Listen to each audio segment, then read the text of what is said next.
Welcome back to our channel. Guys ये एक video आई है India versus Pakistan, who will win. तो देखें भाई, यार प्ले करो। एक तो हमने वो कंपैरिजन देखा, उसमें तो इंडिया सबसे आगे था भाई, बड़े एटम बम थे उसमें। आज देखते हैं कि ये भाई साहब क्या कहते हैं। प्ले करें। प्ले करो। पहलगाम में जो कुछ हुआ उसे लेकर इंडिया वर्सेस पाकिस्तान में वॉर हो सकती है। अगर भारत और पाकिस्तान में युद्ध होता है तो कौन जीतेगा? क्या पाकिस्तान के पास इतना पैसा है कि वो भारत से लंबा युद्ध लड़ सकता है? पाकिस्तान जिस एटम बम के दम पर बार बार धमकियां देता है, क्या वो भारत को वाकई में परेशान कर सकती है? दुनिया में कौन किधर खड़ा होगा, यह सवाल बड़ा महत्वपूर्ण है। क्या वॉर होगी? क्योंकि सोशल मीडिया पर जुबानी मिसाइलें खूब चल रही हैं। इंडिया से लेकर पाकिस्तान तक फिलहाल न्यूज रूम जो है वो युद्ध के अखाड़े बन गए हैं। माहौल बिल्कुल बना है कि इंडिया पाकिस्तान में वॉर होने वाली है, कभी भी हो सकती है। दोनों देश के नेता जो है एक दूसरे के खिलाफ खुलकर बोल रहे हैं। लेकिन सवाल यह है कि क्या वाकई में कश्मीर को लेकर यह वॉर हो सकती है? जिस तरह से भारत ने पहलगाम पर आतंकवादी हमला हुआ उसके बाद झेलम को लेकर एक बड़ा फैसला किया, ऐसा लग रहा है कि पाकिस्तान उसे झेल नहीं पा रहा। पाकिस्तान से बहुत शोर आ रहा है। पाकिस्तान खुलकर भारत को धमकियां दे रहा है कि अगर पानी रोका तो यह वॉर की तरफ पहला कदम होगा। पाकिस्तान धमकी दे रहा है कि हम पानी रोकने पर हिंदुस्तान की जबान खींच लेंगे, सांसें बंद कर देंगे, कश्मीर के दरियाओं में खून बहा देंगे। बिलावल भुट्टो तो और आगे बढ़कर कह रहे हैं कि सिंधु दरिया हमारा है, या तो हमारा पानी बहेगा या खून बहेगा। लेकिन हमें लगा कि जब ये सारी चर्चाएं चल रही हैं तो क्यों ना इसका जवाब ढूंढा जाए। हालांकि अगर दिल पर हाथ रखें तो हिंदुस्तान से लेकर पाकिस्तान और सारी दुनिया को इस सवाल का जवाब पता है कि अगर भारत और पाकिस्तान में युद्ध होता है तो इस युद्ध का नतीजा क्या होगा। लेकिन फिर भी हमें लगा कि भावनाओं से आगे बढ़ के एक रियलिटी चेक करते हैं। बकैती करने की जगह, ज्ञान देने की जगह, टीवी पर जो वो हो हल्ला शोरबाजी होती है उसकी जगह असलियत देख ले। और असलियत की शुरुआत पैसे से होती है, क्योंकि सारा खेल पैसे का है। और जहां तक पैसे की बात है, भारत की 3.5 ट्रिलियन डॉलर की अर्थव्यवस्था है, जो पाकिस्तान की केवल 376 अरब डॉलर की अर्थव्यवस्था से 10 गुना बड़ी है। अब यहीं से समझ में आ जाता है कि भारत एक लंबी जंग को लड़ सकता है, लेकिन अगर पाकिस्तान भारत से युद्ध लड़ेगा तो कुछ ही हफ्तों में पाकिस्तान टूट जाएगा, क्योंकि उसके पास पैसा नहीं है। और ये इमोशंस पर हम नहीं कह रहे, ये भारत और पाकिस्तान की अर्थव्यवस्था के आंकड़े बताकर कह रहे हैं। आपको जानकर हैरानी होगी कि पाकिस्तान की सेना का बजट भारत के रेलवे के बजट से कम है। अगर सैनिकों की बात की जाए, भारत के पास 14.5 लाख सक्रिय सैनिक हैं, जो दुनिया की चौथी सबसे बड़ी सेना है। जबकि पाकिस्तान की बात करेंगे तो 6.5 लाख सैनिक हैं। भारत का रक्षा बजट जो है वो 80 अरब डॉलर के आसपास है, जबकि पाकिस्तान का रक्षा बजट जो है वो 7-8 अरब डॉलर के आसपास है, यानी भारत से 10 गुना कम। और उसमें भी जो पैसा है वो IMF, चाइना की उधारी, उनके अनुदानों के सहारे है। जिस एटम बम को लेकर पाकिस्तान लंबी लंबी डींगे हाँकता और कहता है जी पाव पाव के एटम बम है, छोटे एटम बम है, बड़े एटम बम है, ऐसे एटम बम है। देखो, परमाणु युद्ध को लेकर आपको ये बात माननी पड़ेगी कि दुनिया में कभी भी ये हमला होगा तो वो बर्बादी करेगा। लेकिन पाकिस्तान अगर इस बात को लेकर खुश हो रहा है कि परमाणु स्थिति उसे ताकतवर बनाएगी, तो उसे समझना पड़ेगा कि भारत की गहरी रणनीति, भारत के ज्यादा संसाधन, बेहतर पुनर्जन्म की क्षमता रखते हैं। पाकिस्तान के साथ ये नहीं है। पाकिस्तान के पास सिर्फ एक दोस्त है जो उसका अपना वहम है। भारत की कूटनीति इधर दुनिया से बेहतर है और पाकिस्तान के पास दोस्त के नाम पर सिर्फ एक है, उसका वहम। इसलिए कई बार लगता है कि पाकिस्तान जिस तरह से भारत को धमकियां दे रहा है वो हंसी का पात्र है, क्योंकि हकीकत पाकिस्तान की यही है कि उनके मुल्क में रोटी बिजली पानी का काल है। वो भारत से जंग की बातें करते हैं लेकिन अपने देश को संभालने की स्थिति में नहीं है। भारत से ख्वाबों में जंग जीत सकते हैं, हकीकत कहानी अलग है। और ये इतिहास भी गवाह है, ये आज की कहानी नहीं है। साल 1947 में पाकिस्तान ने कश्मीर को हड़पने की कोशिश की, भारतीय सैनिकों ने उल्टे पांव दौड़ाया था। साल 1965 में पाकिस्तान ने युद्ध छेड़ा, उन्हें लगा कि शायद हम कमजोर हो गए हैं। लाल बहादुर शास्त्री साहब ने उस वक्त लाहौर की दहलीज पर ले जाकर तिरंगा फहराया था, हवा टाइट कर दी थी। साल 1971 में पाकिस्तान के 2 टुकड़े हिंदुस्तान ने कर दिए थे। दुनिया में सबसे ज्यादा सैनिकों का आत्मसमर्पण उसी दौरान हुआ था, 93,000। 93,000 सैनिकों ने समर्पण किए थे और वो तस्वीरें आज भी पाकिस्तान को शर्मिंदा करती हैं। पाकिस्तान दो हिस्सों में बंट गया था, बांग्लादेश, और आज भी पाकिस्तान उस बात को लेकर रह रह कर किलसता रहता है। 47 में बने पाकिस्तान के दो टुकड़े हिंदुस्तान ने एक झटके में कर दिए थे। हम वही हैं। 1984 में पाकिस्तान ने जब होशियारी से सियाचिन पर कब्जा करना चाहा, हमने सियाचिन से उसे भगा दिया। ऑपरेशन मेघदूत हिंदुस्तान की वीरता का प्रमाण है।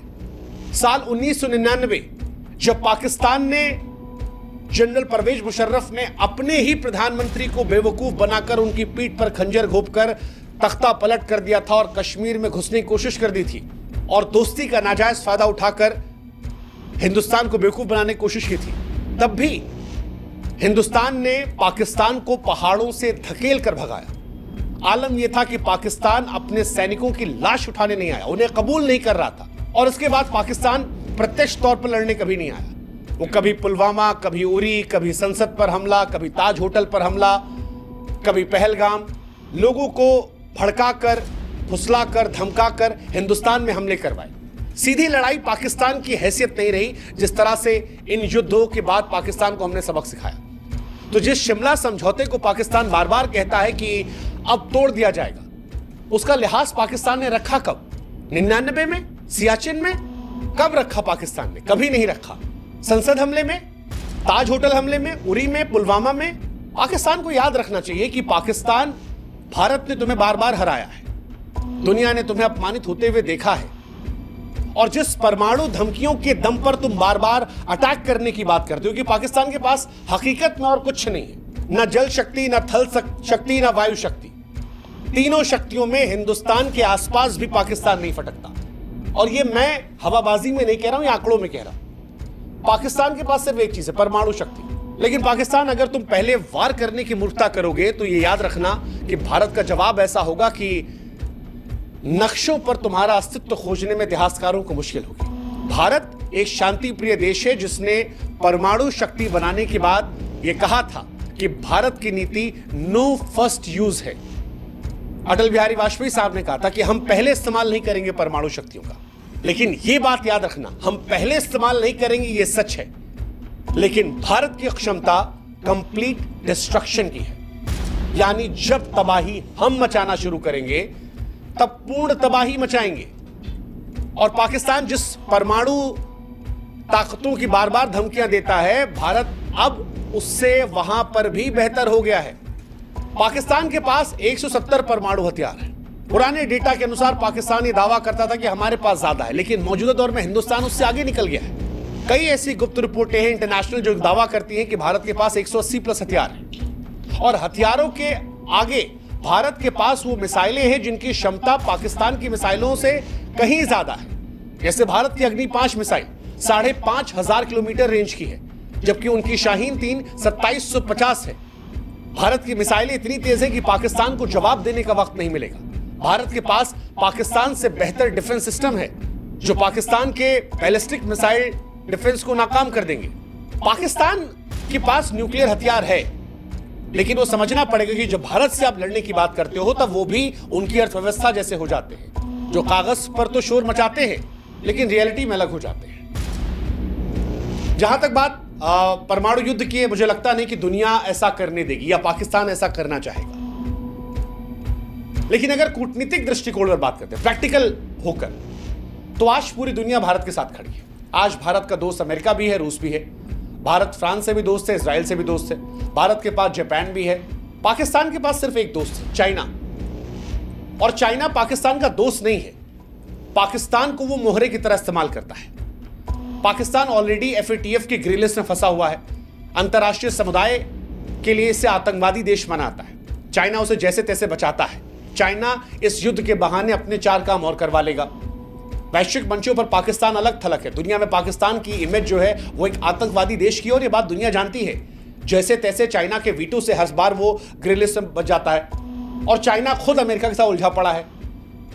रूस हमारा नया दोस्त है। अब वो दौर भी निकल गया जब पाकिस्तान के साथ अमेरिका दिया करता था, और जब देता भी था अमेरिका साथ, तब भी कुछ उखाड़ नहीं पाया था पाकिस्तान। आप याद करो, 71 की लड़ाई में अमेरिका ने पाकिस्तान का साथ दिया था। अमेरिका ने भारत को धमकियां दी थी कि भारत पर वो हमला कर देगा, लेकिन उसके बावजूद भारत ने ना सिर्फ पाकिस्तान को हराया, 93,000 सैनिकों का आत्मसमर्पण करवाया, बल्कि पाकिस्तान के 2 टुकड़े भी करवाए। And that is reality of Pakistan. ये भारत की रियलिटी है। सबसे बड़ी बात, जिस कश्मीर में पाकिस्तान को लेकर आवाजें उठने लगी थी, इस घटना के बाद उस कश्मीर ने भी पाकिस्तान को अलग थलग कर दिया। कश्मीरी भी इस बार खुलकर कह रहे हैं कि भाई साहब, हम तुम्हारे साथ नहीं हैं, तुम्हारे साथ रहकर हमें मिला क्या? तुम्हारे पास जो कश्मीर का हिस्सा है वहां कौवा नहीं आता, हमारे यहां कम से कम लोग तो आ रहे हैं। वो जो होटल दिल्ली में 10,000 का मिलता है, वो कश्मीर में 20-22,000 का मिल रहा है। इतनी भीड़ वहां पर है। ये जो कश्मीरी लोग आज मस्जिदों में हिंदुस्तान के समर्थन की बात कर रहे हैं, जो घटना हुई है पहलगाम में उसका विरोध कर रहे हैं, सड़कों पर भारत का तिरंगा लेकर उतर रहे हैं, ये इसलिए उतर रहे हैं क्योंकि इनकी जिंदगी भारत के साथ बेहतर हुई है। और कश्मीरी भी ये बात जानता है। तो जो लोकल सपोर्ट की आप उम्मीद कर रहे थे, वो भी आपको नहीं मिलने वाला। ये 2-4 छुटपुटिये लाकर अगर आप सोच रहे हैं कि आप जंग जीतेंगे, तो आप होशियार हो जाइए। और अगर ये पैमाना है, तो आपके यहां भी जानते हैं आप क्या कहानी है। पाकिस्तान के अंदर विरोधाभास कितना है। हकीकत यही है कि आज दुनिया भारत को एक उभरती महाशक्ति के तौर पर देखती है। Bharat quad, BRICS, G20, SCO जैसे वैश्विक मंचों पर नेतृत्व कर रहा है। पाकिस्तान की हैसियत है कि FATF की ग्रे लिस्ट में फंसा हुआ है, आतंक का पनाहगार और दुनिया में अलग थलग। अगर पाकिस्तान युद्ध का सोच रहा है, तो पाकिस्तान को समझना पड़ेगा कि लंबे युद्ध के लिए पैसा, संसाधन, सैनिक या रणनीति चाहिए, जो उसके पास नहीं है। कुछ ही हफ्तों में पाकिस्तान की सैन्य ताकत खत्म हो जाएगी, लेकिन भारत पाकिस्तान के मुकाबले कहीं बेहतर संसाधन में है, कहीं बेहतर सैन्य में है, रणनीति में है, वैश्विक समर्थन है, आर्थिक मजबूती है। यह भारत की कहानी है। और अगर इसके आगे मामला बढ़ता है परमाणु हथियार के गलत इस्तेमाल का, तो जैसा हमने पहले भी कहा कि इतिहासकारों को पाकिस्तान के नक्शे को खोजने के लिए संघर्ष करना पड़ेगा। भारत को नुकसान होगा, हो सकता है हमारा आधा शरीर छलनी हो जाए, लेकिन पाकिस्तान को कोई ढूंढ नहीं पाएगा, यह गारंटी है। और पिछले लड़ाई इसके सबूत है, चाहे वो 71 की लड़ाई हो 2 टुकड़ों में बांटने की, करगिल की लड़ाई हो, बालाकोट का जवाब जिस तरह हमने दिया, पुलवामा हमले का जवाब, ये पाकिस्तान को याद रखना चाहिए। 12 दिन के अंदर आतंक के तमाम अड्डों को नेस्तनाबूद कर दिया था, F-16 गिरा दिया था। और जिस अभिनंदन की चाय को लेकर वो कई बार मजाक उड़ाने की कोशिश करते हैं, पाकिस्तान की संसद में बयान है कि अभिनंदन को लौटाने का दबाव किस तरह था, किस तरह लोगों के पैर थर-थर कांप रहे थे। और ये हिंदुस्तान का जवाब नहीं है, ये पाकिस्तान की संसद में उनके सांसद का बयान कोट है कि टांगे कांप रही थी, डर ये था भारत हमला ना कर दे, इसलिए अभिनंदन को लौटाया। ये चाय की नौटंकी सोशल मीडिया पर, टीवी डिबेट के तमाशों में अच्छी लगती है। रियलिटी जो है इससे बहुत अलग है। और रियलिटी यही है कि ये वो भारत नहीं है जो खामोश बैठता था, ये भारत है जो फैसले ले लेता है। अब हम उससे आगे निकल रहे हैं, जहां एक गाल पे थप्पड़ खाओ, दूसरा आगे कर दो। अब ये है, अगर गाल पे थप्पड़ मारोगे तो ऐसा मारेंगे कि लौट के गिरोगे। जवाब देते भी हैं, हिसाब भी करते हैं। और इसीलिए इस रियलिटी को पाकिस्तान को भी एक्सेप्ट करना होगा कि जिस देश के गोदाम खाली हो, हवाई जहाज जर्जर हो, अर्थव्यवस्था दिवालिया हो चुकी हो, वो भारत जैसी सैन्य महाशक्ति को चुनौती नहीं दे सकता। इतिहास के पन्ने जब पलटे जाते हैं, तो कुछ मुल्क अपनी वीरता से अमर होते हैं और कुछ कायरता से मिट जाते हैं। पाकिस्तान आज उसी दूसरी श्रेणी में खड़ा है, जिसने पराजय, पतन और प्रवंचना का प्रतीक है।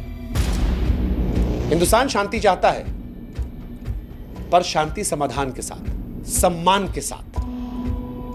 भारत धैर्यवान है, लेकिन भारत कायर नहीं है। भारत सहनशील है, लेकिन भारत अपने आत्मसम्मान से समझौता नहीं करता। और अगर गलती से भी पाकिस्तान ने ऐसी कोई हिमाकत करने की कोशिश की, तो यकीन मानिए इस बार बांग्लादेश नहीं बनेगा, इस बार सियालकोट नहीं बचेगा, इस्लामाबाद का नाम भी जो है वो इतिहास से पहुंच जाएगा। तो ये बात उनको समझनी चाहिए, क्योंकि अगर इस बार ऐसा कोई युद्ध होता है, जिस तरह से पाकिस्तान हमें प्रवोक करता है या हमारे लोगों को मारता है या अपने दहशतगर्दों को हिंदुस्तान में भेजता है, और या इन सब के बाद भी वो हिंदुस्तान को आंख दिखाने की कोशिश करता है और कहता है जी पाव भर के एटम बम है, तो जी पाव के एटम बम वाले अगर युद्ध में आप जाएंगे, तो फिर इतिहास आपको ऐसे याद करेगा कि देयर वॉज अ पाकिस्तान, 1947 में बना था, 21वीं सदी में अंत हो गया। आशा करते हैं कि इंसानियत उस दौर में ना जाए। बिल्कुल उस दौर में ना जाए। बाकी तो हर मामले में भाई इंडिया स्ट्रांग है, और जंग का तो हम सोच भी नहीं सकते। ये तो ऐसे बातें होती रहती हैं, क्या करें यार, बातों के अलावा तो हमारे यहाँ कुछ हो भी नहीं सकता ना। बाकी जिस तरह आपने हमें आईना दिखाया है ना भाई, हम तो मानते हैं कि आप बहुत आगे हो। हर बार हमें मुक्की खानी पड़ी है, जो भी आपने साल गिनवाए भाई, 1965 भाई, फिर 1999 1947 जब आज़ाद हो रहा था तब भी आपने बोला कि हम कश्मीर लेने गए थे लेकिन भगा दिया था हमें। तो कश्मीर की या कश्मीर का इशू तो शुरू से हम स्कूल में भी हमें यही पढ़ाते थे, कश्मीर हमें बड़ा जुल्म है, हमारा कश्मीर है।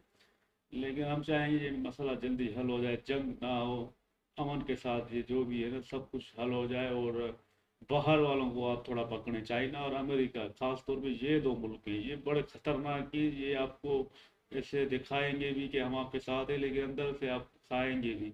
रशिया सच्चा है, पुतिन है ना वो बेचारा सच्चा है, सीधा साधा है, उसको आप अंदर ले, उसके साथ मिलके चाइना और अमेरिका ही बचाए आप। सही बात है यार, ये जो आज हम भाई ने आईना दिखाता है ना, आंखें ही खोल देता है, हमें भी भाई नींद से जगा देते हैं भाई, ऐसा बातें करके ना, ऐसी बातें बताकर भाई हमारे भी होश उड़े। एक तो वो तो हमारे ऊपर जो इल्ज़ाम है भाई 71 65 ये वाली जंगे हमें भाई, हमें तो पता भी नहीं थी। जब से ये देखना शुरू किया है ना तो भाई हम भी खामोश हो गए, वरना हमें भी जोश था भाई, हम जीते हुए हैं जंग भाई, कुछ भी नहीं है। सही है, हिंदुस्तान है, इन्होंने पैसे देकर हमें हमारा मुल्क दिया था भाई, पैसे भी ले जाओ कुछ बनाओ उधर। तो भाई ये पैसे दे रहे हैं और हम ही उनके साथ नाइंसाफ़ी कर रहे हैं, जंगे लड़ रहे हैं, फिर भी मुंह की खाकर वापस आ जाते हैं। ये इल्ज़ाम बड़े बड़े, अभी लड़ो भी नहीं भाई, ये कहते 10 गुना हम आपसे आगे हैं हर चीज़ में, हम भी नुकसान हमारा भी होगा पर आप नशे से ही मिट जाओगे। ये बड़ी हकीकत वाली बातें हैं भाई, लड़ेंगे हम भी और इनके पास पैसा है, बजट है, फिर भी ये अपने आप को बना लेंगे। पैसा बड़ा खेल है सारा कुछ भाई, हम IMF के पैसों पे चल रहे हैं, चाइना के एक डॉलर पे चल रहे हैं, मिलियन में, और हम चले हैं जंग करने। ये सरासर आईना दिखा रहा है, हर पाकिस्तानी को इसका वीडियो देखना चाहिए कि भाई ये घमंड से निकल जाओ, नींद से जगो, ये हकीकत है। ये सच्चाई तो है ना भाई, जो भी है तो वो तो माननी पड़ेगी हर चीज में। तो हिंदुस्तान आगे है, पर हम पाकिस्तान भी देखो ना, ये बोला जा रहा बस, ये कहानियों में अच्छा है, जो डिबेट चलती है सोशल मीडिया पर ये ही अच्छी है, रियलिटी तो इससे भी और भयानक है भाई। ये परमाणु बम चलेगा तो हिंदुस्तान को भी नुकसान है, तो पाकिस्तान तो वैसे ही नक्शे से तो मिट जाएगा, मगर परमाणु बम के चलने से ना पूरी दुनिया को नुकसान होगा। इतना वो भयानक है, मैंने पता नहीं, मैंने सुना है जो ऐसे तो 100 साल से तो अंधेरा छाया होगा भाई। मैं तो डर के तो मार पागल हूँ, बस अमन की बात हो तो अच्छी बात है। ये फिल्मों की तरह है ना, डायलॉग बस इधर ही अच्छे, बाकी रियलिटी में कभी भी नहीं जाओ भाई। सही बात है, बिल्कुल।